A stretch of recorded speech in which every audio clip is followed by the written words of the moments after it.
Let me begin by expressing gratitude to IISS for providing me an opportunity to join the panel of esteemed speakers to talk today. It is a privilege to speak on the critical subject of crisis management mechanisms in the Asia Pacific, a region of immense promise yet undeniable peril. The Asia Pacific has become the geopolitical cockpit of the 21st century. Its trajectories will shape the security architecture, not only for this region, but of the world. Yet if we are candid, we must admit that crisis management mechanisms today remain somewhat fragile, reactive, and unevenly institutionalized. Ladies and gentlemen, to lay the foundation, let me offer 8 salient observations from Pakistan's perspective as a stakeholder in regional and global stability. First, strategic understanding must precede crisis management. Mechanisms cannot function in a vacuum of trust or amid systemic asymmetries. Durable crisis management requires a foundation of mutual restraint, recognition of red lines, and equilibrium, not dominance. Second, inclusion is not optional. No framework can succeed if key stakeholders are marginalized or if cooperative structures serve as instruments of containment. Stability must be participatory. Third, ad hoc responses are inadequate. We need institutionalized protocols, hotlines, pre-agreed deconfliction procedures, and joint crisis management exercises that remove ambiguity when the escalation threatens. Fourth, crisis prevention is better than crisis fighting. Suppressed disputes, whether territorial or ideological, cannot be indefinitely managed. Durable mechanisms must include pathways of fair and peaceful dispute resolution. I shall dwell on this a little later. Excuse me. Fifth, strategic communication matters. Misconception, narrative warfare, and information distortion are the oxygen for escalation. We must disarm not only militarily, but rhetorically. Sixth, emerging technologies proliferate faster than our doctrines evolve. AI-enabled targeting, cyber disruptions, real-time battlefield surveillance compress the decision space. Our mechanisms should accommodate this new reality. Seventh, power and interests, not morality or principles, now reign supreme. Structures holding the modern state system are losing vitality. Use of force with impunity is pervasive. The custodians of liberal world have themselves jettisoned the much cherished values of state sovereignty, territorial integrity, human rights, international law, and justice. Multilateralism is gradually giving way to a rather myopic minilateralism. Lastly, South Asia must not be left out of the Asia-Pacific stability conversations. It is home to 2 geographically contiguous nuclear powers, an unresolved territorial dispute of Kashmir, and the living memory of several crises that nearly spiraled out of control. Crisis management debate in the Asia-Pacific is incomplete without a serious focus on South Asia. Ladies and gentlemen, let me now talk about challenges in the Asia-Pacific and South Asia. First, the Asia-Pacific. Like all other regions in the world, Asia-Pacific has had its share of security challenges. Yet, at the same time, I view Asia-Pacific as a role model of regional growth, taking maximum advantage of globalization and its spin-offs. The region is intricately connected in multiple domains like politics, economics, and people-to-people connection. Here, I would like to proffer 4 observations. Firstly, Asia-Pacific today appears to be descending into an extended era of great power contestation and strategic uncertainty. Increasing militarization and juxtaposition of regionalized political issues into great power play have increased the chances of the region being the next frontier of contestation.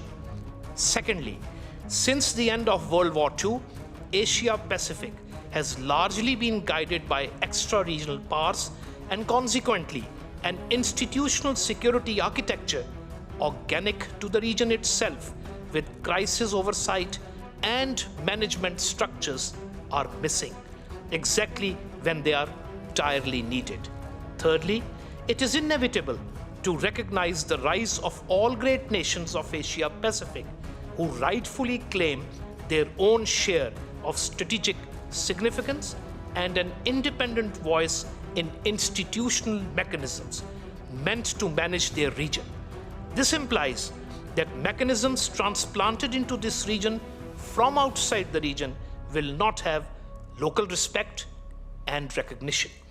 Finally, it is encouraging to see that the region is alive to its challenges and there are many ongoing efforts for expanding cooperation and increasing communication. I am very optimistic that with a constructive, cooperative, and an accommodative approach, the region will be able to emerge taller out of the impending crisis. Ladies and gentlemen, now I shall talk about South Asia, where a looming threat of a global scale resides. South Asian strategic outlook is shaped by competing interests of the global power play, complicated Iran-West relations, perpetual instability in Afghanistan, India-Pakistan-China equation, and the unresolved Kashmir dispute that remains at the core of India-Pakistan dyad, leading to regional instability. In the geostrategic realm, nuclearized South Asia presents a risk of strategic miscalculation of a global consequence. Nuclearization of South Asia was a watershed event, beyond which third-party mediation has emerged as a permanent feature of crisis management. Emboldening of India as a net security provider by the West and its ambition to become regional hegemon is disincentivizing it to engage in conflict management options. Conflicts in South Asia, therefore, remain unaddressed due to weakened capacity and ineffectiveness of the multilateral frameworks, both international and regional. Ladies and gentlemen, let me briefly add that the recent escalation between India and Pakistan has once again underscored how regional crisis management frameworks remain hostage to countries' belligerence. As far as crisis management is concerned, the only functional bilateral communication that exists between the two countries is the Director General Military Operations Hotline, whereas the recent standoff amply underlines significance of maintaining open channels of communications to avert crisis as and when they erupt. In this context, I want to make 4 assertions.